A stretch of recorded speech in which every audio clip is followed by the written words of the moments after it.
Good morning, good afternoon, good evening, and good night, wherever you're joining us today in today's live lecture coming to you from Nkolo Mahadum Wisdom University. And today's date is Nkwo Market Day in the 4th month of the Igbo lunar calendar called Ọnwa Anọ. Anyị ka nọ n'ọnwa nke ịnọ, and tata bụ Nkwo, ụbọchị Nkwo n'Igbo lunar calendar. And in the Roman Catholic calendar, today's date is June 1st, 2025. Remember, at Nkolo Mahadum, we always advise you to use your naturally given common sense, which we call Ako Nuche in Igbo language. And we always want to remind you that Nkolo Mahadum Wisdom University was set up to decolonize your mindset, to set you free from mental slavery. Because most of the information and images that the colonial masters are presenting to us up to these days are misinformation and miseducation. And therefore, we package and present our lectures from an Igbo man, from Biafran, an African perspectives. How you should be seeing things. You see things from how it affects you, and not how the Americans or the British or France or Russians or the Chinese and other cultures or countries are presenting things that you should be seeing it. You have to fight for your own. And that is why we are here, urging you to join, subscribe, and follow us on YouTube, Facebook, Twitter, TikTok, and others. And like, comment, and most importantly, share this lecture to get to everybody. And in today's lecture, we are going to present one of those lectures our people do not like. And that is why we are set up. We are not set up about self or about one person. We are talking about the whole Igbo race, the whole Biafrans, the whole Africans, not one person. And therefore, the title of our lecture today is Peter Obi becoming Nigerian president, or Biafran restoration, which will be better for the Igbo race in the long run. This is a question we are asking you in today's lecture. We are asking you, if Peter Obi becoming Nigerian president or Biafran restoration, which of these two will be better for the Igbo race and the Biafrans in the long run? In the long run, we are talking about, it's about the next 100, 200, 300, 500, or 1,000 years or more. Not right now. The consequences of Peter Obi becoming the president of Nigeria versus him supporting the restoration of Biafra, which one will be better for the Igbo race in the longest period, when after all of us have died? That is the question. And before we delve into all the reasons and rationalities, we have to give you a historical background of Nigeria. Remember, in 1884 to 1885 was when the colonial masters gathered in Berlin, Germany, for a conference And in that conference, they presented the map of Africa on the table and shared the map of Africa to themselves, thereby creating the current artificial colonial boundaries we have today that we call countries. And after that creation, two brothers can wake up. One is another country, and another is another country. Practically, this happened to even the Yorubas, because some of them are in Benin Republic or somewhere else. So this was how everything started. And then the geographical area given to Nigeria, that we call Nigeria today, was given to the British Empire. And therefore, Britain was the one controlling what we call Nigeria, even up to this day. But in 1914, that is 111 years today, Britain amalgamated what they called the Northern and the Southern Protectorates by Lord Lugard.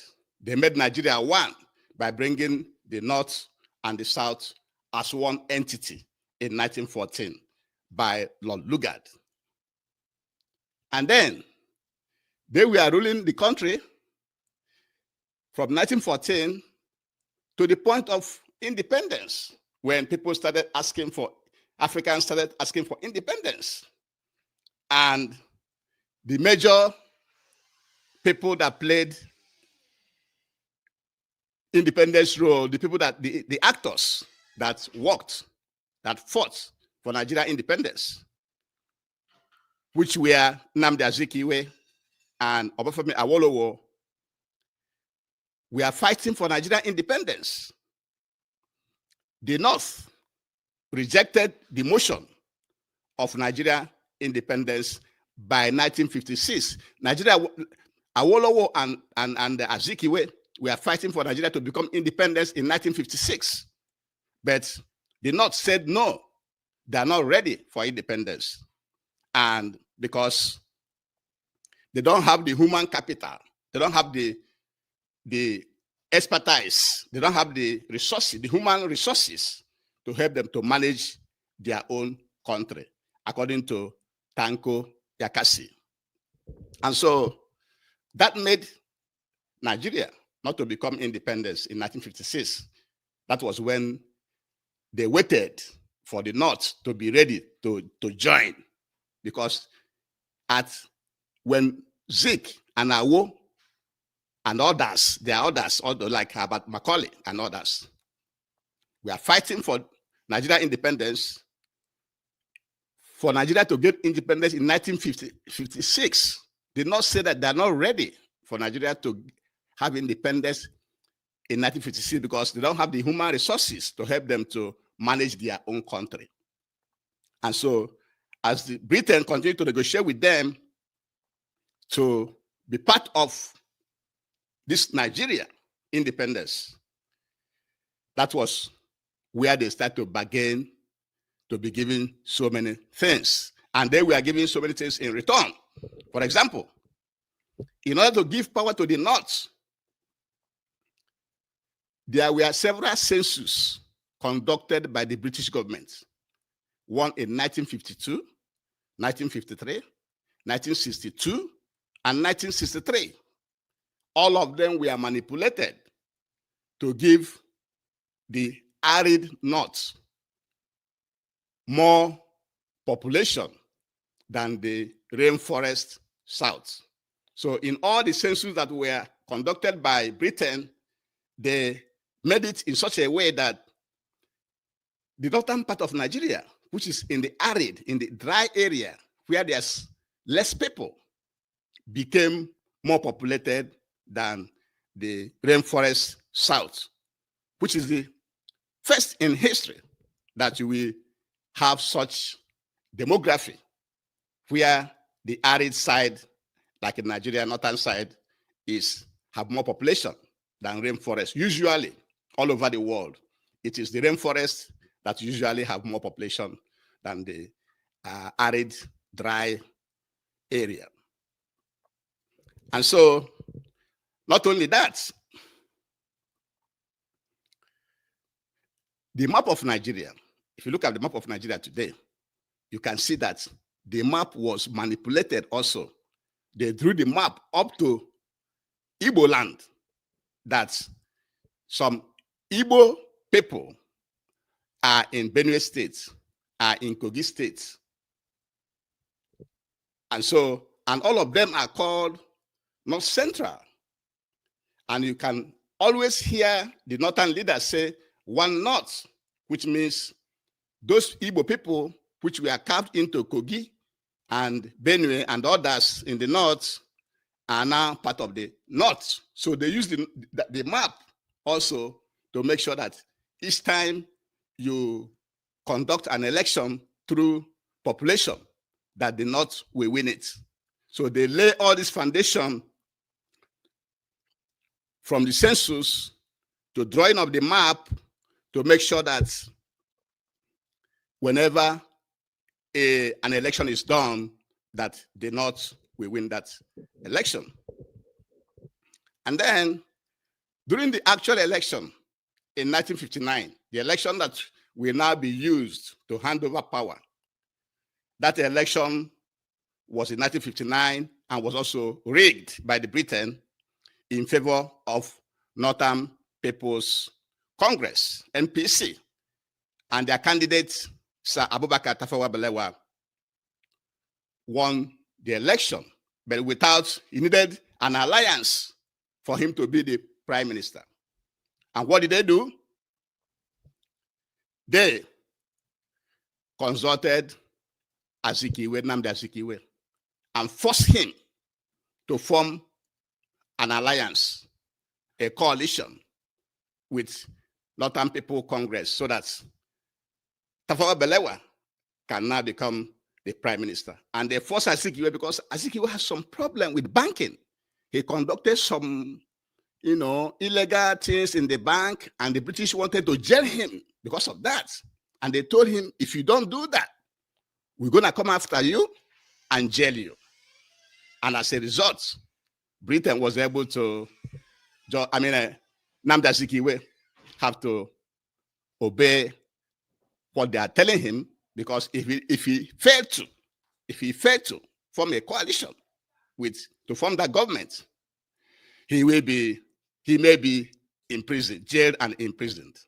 So that was how that government was formed in 1959, that then we are the people, the government that they handed over power in 1960 as the government of Nigeria. So after that government took over, you have heard about the January 1966 coup, which was the coup that Nigerians conducted to save the country from corruption, from religious extremities, maladministration, and others, which they termed Igbo coup. And as that was going on, between May and September, you have the Igbo pogrom, where they killed many Igbos across the north. And as that was going on, there was another coup, the retaliatory coup, that happened in July 1966. And from that coup led to the Nigerian Biafran Civil War, 1967 to 1970. So these are just some historical background we want to present to you, to inform Peter Obi. If he doesn't know, he should go and read all these things and understand the historical background of Nigeria, of how Nigeria was formed. And that now takes us to the democratic process of Nigeria that started in 1999. Remember, it was Olusegun Obasanjo who came out from prison that started this 1999 civilian rule, the civilian rule of Nigeria that started in 1999, which is the one that they are practicing today. In this new democratic arrangement, we are meant to understand that the North rules for 8 years and the South will rule for another 8 years. That is what has been going on.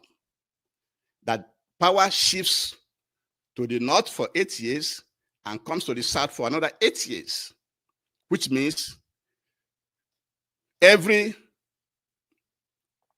region, like Northern region or Southern region, have to rule for 8 years. That is what is going on right now, because when Yar'Adua died, when President Jonathan wanted to succeed Yar'Adua, the North said no, they haven't finished their term. And so now Buhari came in, stayed for 8 years before the 2023 election that gave birth to Tinubu. And here we are with Tinubu trying to complete his 4 years, which will end in 2027. And you can see that in this new democratic dispensation, that there's no ideology. The Nigerian politicians have no ideology. That's why even Peter Obi, who was in APGA, have to decamp to PDP. And from PDP now, he's now the presidential candidate of Labour Party, right?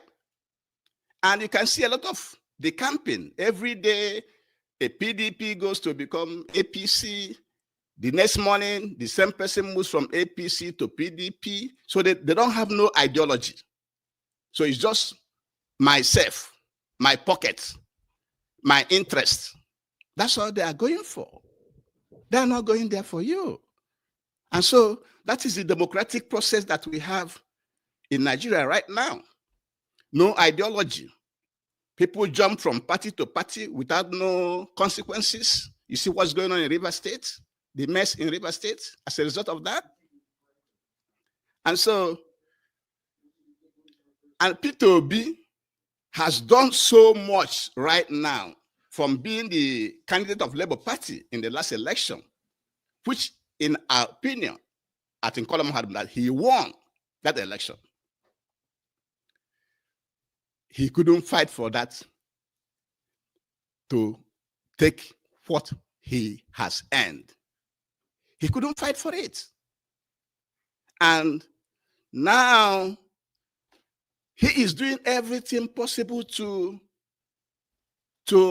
run against Tinubu, to replace Tinubu. And because of that, he has made a lot of donations. Even he has donated up to 1.5 billion naira to what we call humanitarian causes across Nigeria. Sometimes in Kaduna, sometimes in Borno, sometimes in Kano. You see him everywhere, both in the Anambra State, everywhere donating money, going, saying things, defending Nigeria, doing everything he can to make the people to like him so that he can become the president of Nigeria. He has traveled both north and south. He has even ate with Almajiris in the north. He has stooped to most of the emirs and chiefs. He's trying to be a very good person, distancing himself from the Biafran restoration project. He doesn't want to mention anything Biafra. He wants to be the best one Nigerian is. He wants to be the one to save Nigeria. That's what he's been doing. And before we continue, we have to beg you again to please join us, subscribe, follow us on YouTube, Facebook, Twitter, TikTok, and like, comment, share. Share it to everybody, because this lecture we are giving you, you won't hear it from anywhere. You won't hear from corrupt media. No, you will not. You can only get it from Nkolomahadum Wisdom University. What is baffling to us now is that Peter Obi is trying to form a coalition to defeat President Tinubu. And our fear rests with the type of people he's forming that coalition with. People like Nasir El-Rufai and Chibuike Amaechi.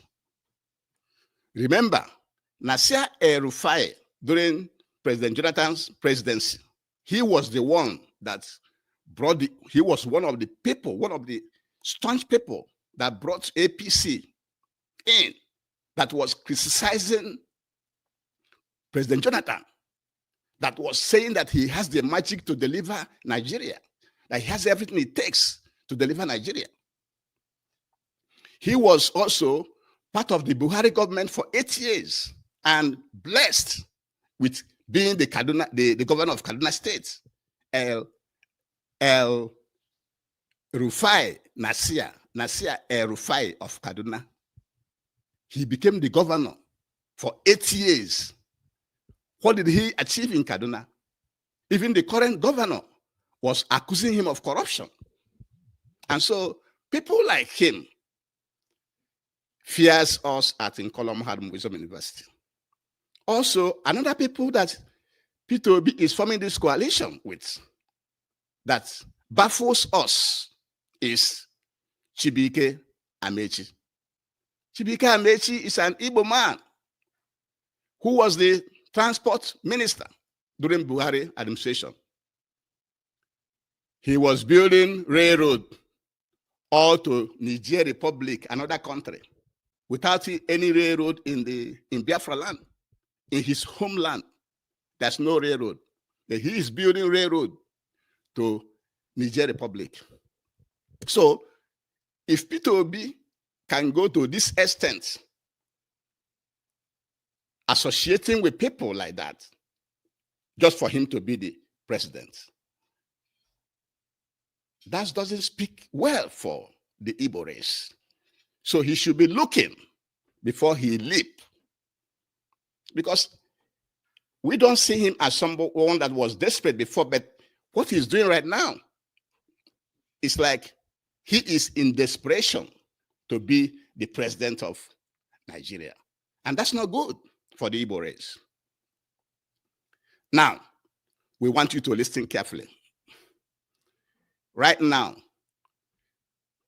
according to Wikipedia, Peter Obi was born July 19, 1961.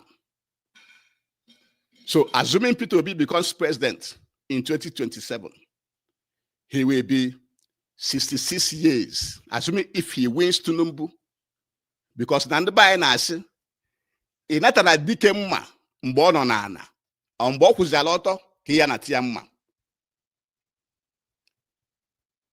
Before Tinubu became the president, Peter Obi won that election.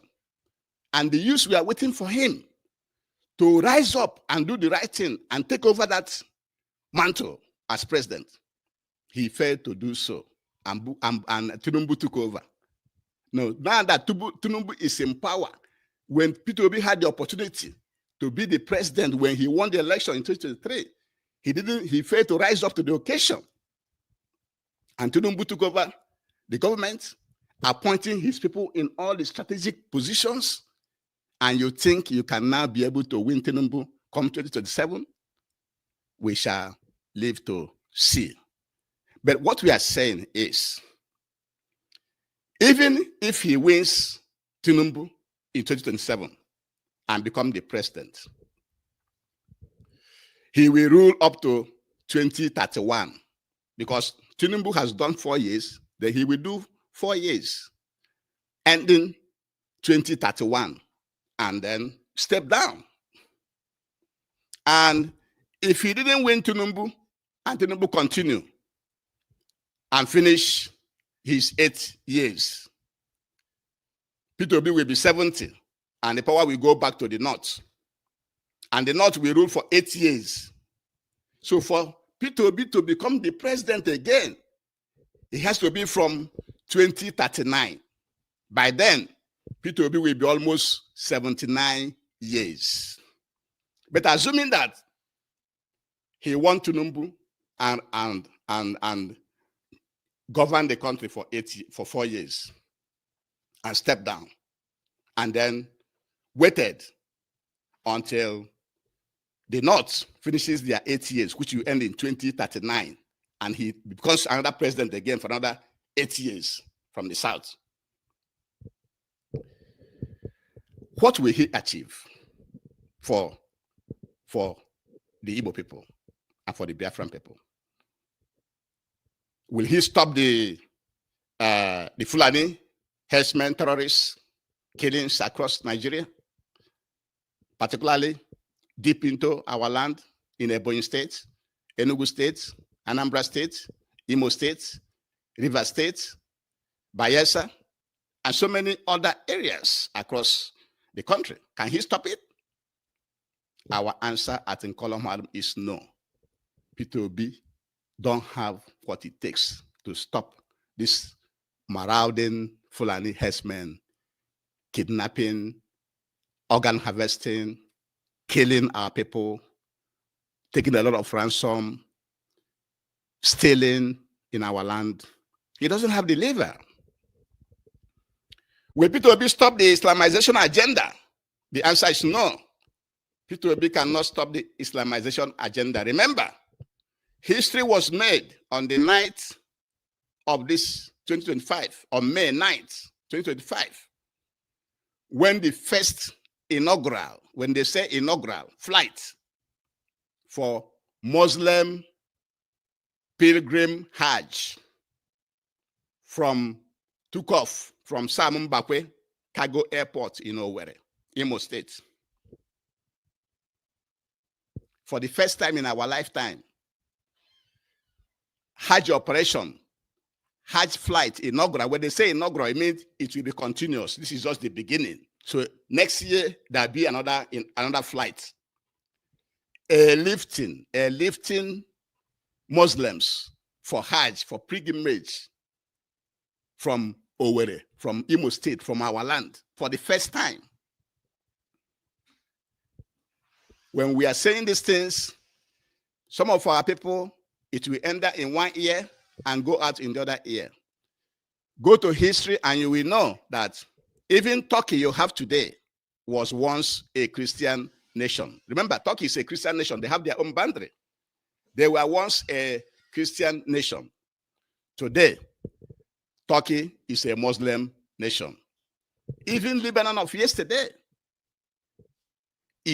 was a Christian nation with a boundary.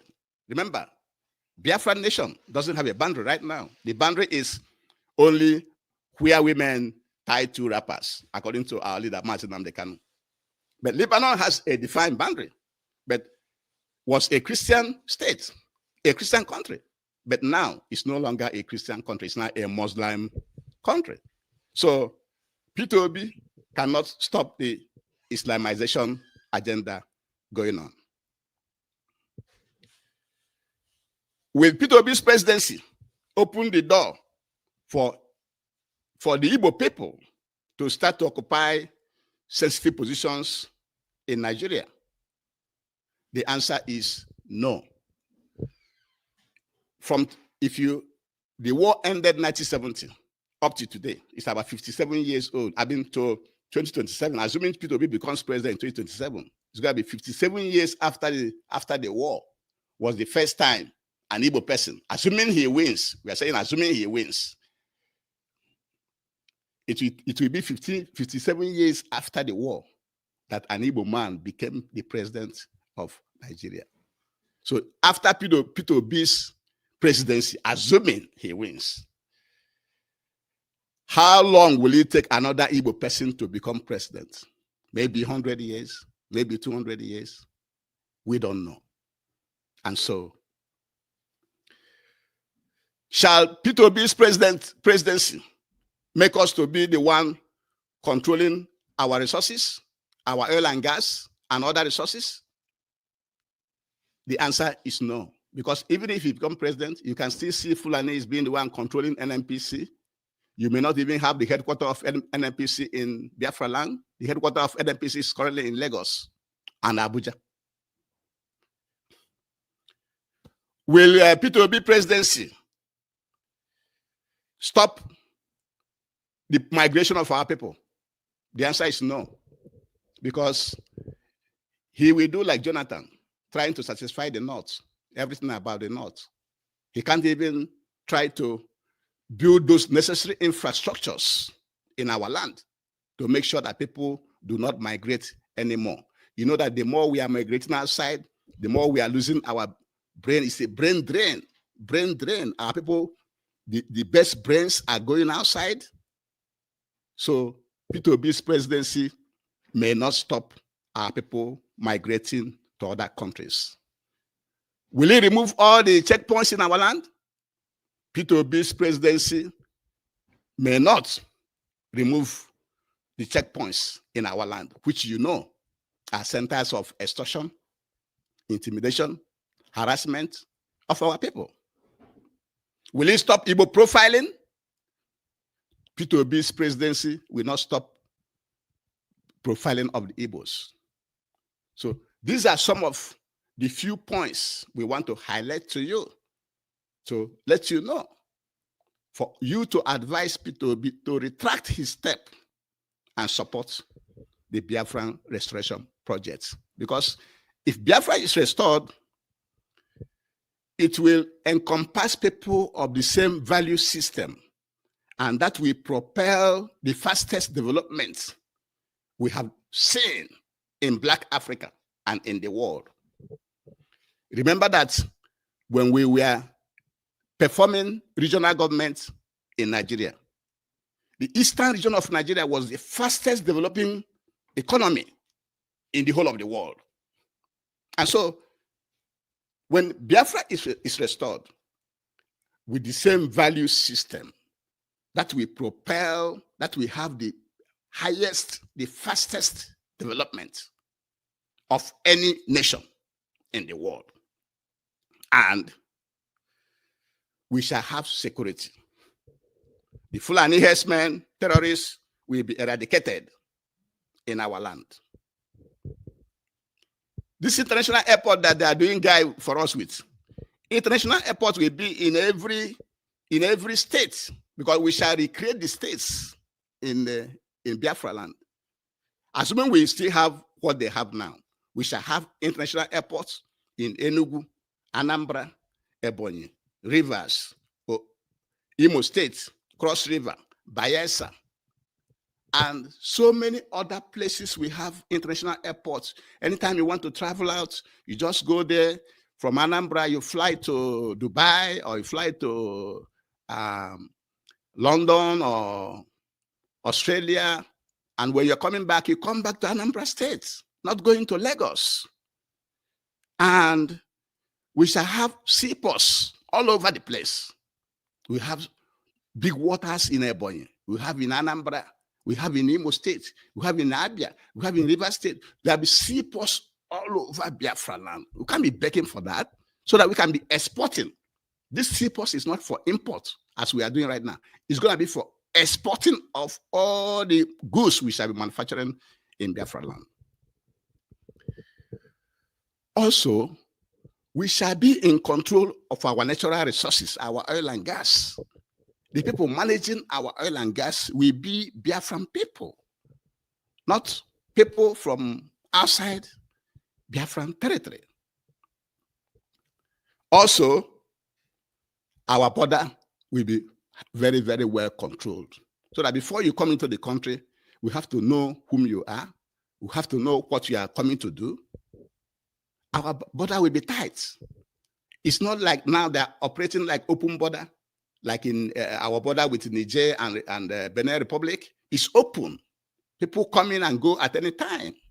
It shouldn't be like that in Biafra. The next important thing that will happen is many industries. There will be many, many industries in Biafra land. Our people will be working. There will be no unemployment in Biafra land. There will be no unemployment. In fact, foreigners will be lining up in our embassies across the world. But in Americans will be begging to come. British people will be begging to come. French people will be begging to come to Biafra land. Australian people will be begging. Russian, the Muslim world, Saudi Arabia, all of them will be begging to come to Biafra land. There will be no employment. They'll be coming there to work and make money, just like many of us are migrating to foreign countries to work and make money. The same way, they will be coming to our land.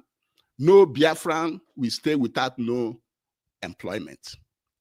And even if the Biafran stays without employment, he'll be giving food, he'll be giving house, he'll be giving money to take care of himself.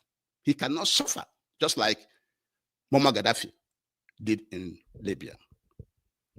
Most importantly, we shall have identity. When people around the world see what is going on, know what is going on in Biafra land, how we are managing our resources, how we are building our country, how we are producing things, they will give us respect. Right now, no African have respect. They see you as a waste pipe. It will give us identity. And that will help us to start to look for our brothers. We shall start to look for our brothers in Haiti. Don't you know that about 90% of the Haitian people are Igbo people? There are also Igbo people in Guinea, in Jamaica, in Ivory Coast, in Benin Republic, and so many other places across the world. We shall start to look for our people, our people. Now we are not looking for them because we don't have no country. These are the things that P2B have to know. In addition, we shall have constant electricity, water, good roads, schools, hospitals, good social security network, like I've said before. If any Biafran is handicapped, he shouldn't worry. The Biafran state will build a house for him, marry for him, pay for his students' school fees, do everything that is supposed to, giving him a lot, because the nation will be a very, very rich nation. And finally, like I said earlier, foreigners will be lining up to come to work in Biafra land. So these are the things that P2B should know, that his incessant test to become the president of Nigeria will not be helpful to the Igbo race. In the long run, it's better he come home to Agolo, come home to Anambra, come home to Africa and fight, just like the Sahel states led by Traore of Burkina Faso and their team are fighting to decolonize Africa, to make Africans control their resources and manage themselves. And P2B will better being the president of Biafra, because all this grammar he's speaking on how to solve this problem, how to do that in Nigeria, nobody's listening to him. So when he speaks that kind of grammar in Biafra land, we will understand him. I say, okay, go ahead and be the president of Biafra, and let's see what you can do. So, because this lecture is kind of long, I'm going to be bringing it to an end. But before I do, we want to advise you again to please subscribe, join us, follow us on YouTube, Facebook, Twitter, and TikTok. Because if you do, anytime we do a new lecture, you'll be the first to get it. And the type of lectures we are packaging and presenting is from the Igbo man, from the Biafran, from African perspectives. We don't follow things the way Europeans or Asians or Muslims see them. We see them from typical African man position. And that's how we shall be explaining them to you. So it's very, very important. This is new.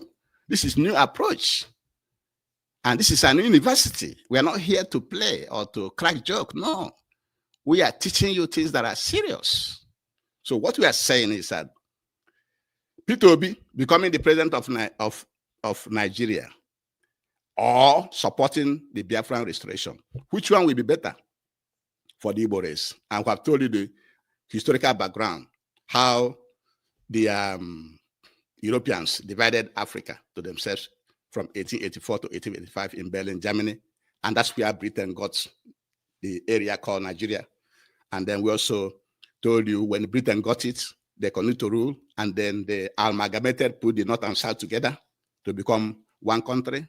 And then when Zik and Awolowo was fighting for independence, did not say that they are not ready in 1956. Nigeria would have been independent in 1956, but did not say they are not ready. And then Britain had to give them some concessions, make census, favor them, draw the map to favor them, the North. Then the election of 1959 to favor them. Tafawa Balewa became the president, and Zik was forced, because Zik has some financial problems, which they know. He was forced to form a coalition. And then after they assumed office in 1960, there was this January coup that tried to solve the problem of Nigeria: corruption, religion, maladministration. Then it was misunderstood. And then there was an Igbo program from May, was September 1966. And July 1966, there was a counter coup led by Murtala Mohammed also. And all those culminated, led to the Nigerian Biafran War, 1967 to 1970. And then Biafrans were forced back to become Nigerians. And then in 1999, the new democracy, the one they are pressing right now, it started with Obasanjo being the president. And what they are practicing, there's no ideology. Every politician jumps from Peter to Paul, from north to south. They jump from PDP to APC, tomorrow from APC to PDP without any consequences. And, and that's why Peter Obi himself left APGA to PDP and then to Labour Party right now. And now he's trying to form a coalition. And he won the election in 1923 election. He won it. He couldn't defend it. And now he wants to defeat Tinubu. That's why we said in Igbo land,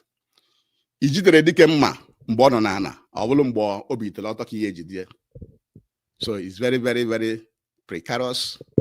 And Peter Obi has done so many things, donating money here and there, about 1.5 billion donated across Nigeria for humanitarian causes, he calls it. He has ate with even Amajeris, going everywhere, preaching this and that in both North and Southern Nigeria. He doesn't support Biafran restoration. And now he's forming a coalition with Erufai and Chibika Amechi and others, which we at Nkomolok Mahadum is not comfortable with. And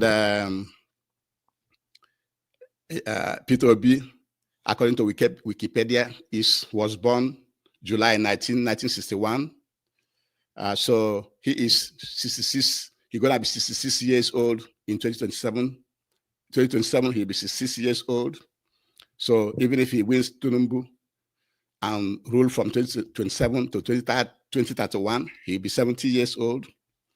If he didn't win Tinubu and Tinubu wins, another election will be conducted after 2031, and power will go to the north. So power will come down from the north after 2039, which is after 8 years. If you add that 8 years to Peter Obi's age, then Peter Obi will be almost 78 years old when power will return back to the south. But we are saying here, assuming he wins the election, what will he do to benefit the Igbo man? To make sure the Igbo man doesn't lose in future, in the long run, in 100 years, 300 years, 500 or 1,000 years coming. what is he going to do?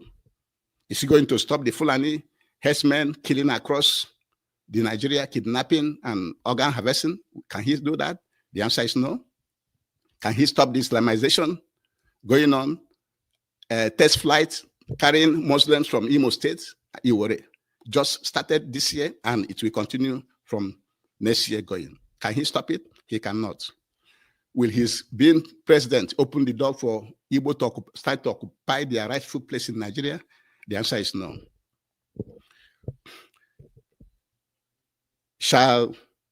Will he, being a president, stop all the roadblocks in our land, all the checkpoints? The answer is no. Will he stop the migration of Igbo people outside Igbo land? The answer is no. So, will he make the Igbo people, the Biafran people, to control their resources by themselves and manage it by themselves? The answer is no.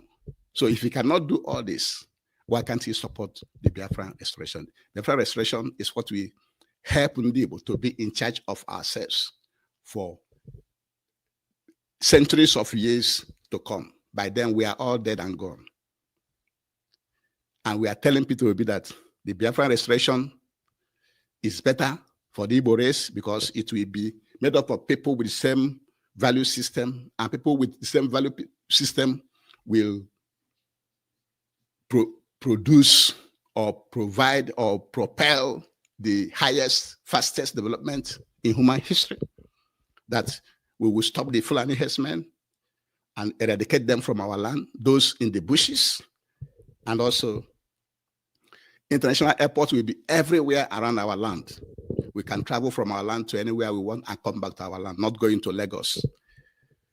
Seaport will be everywhere in our land where we can export them.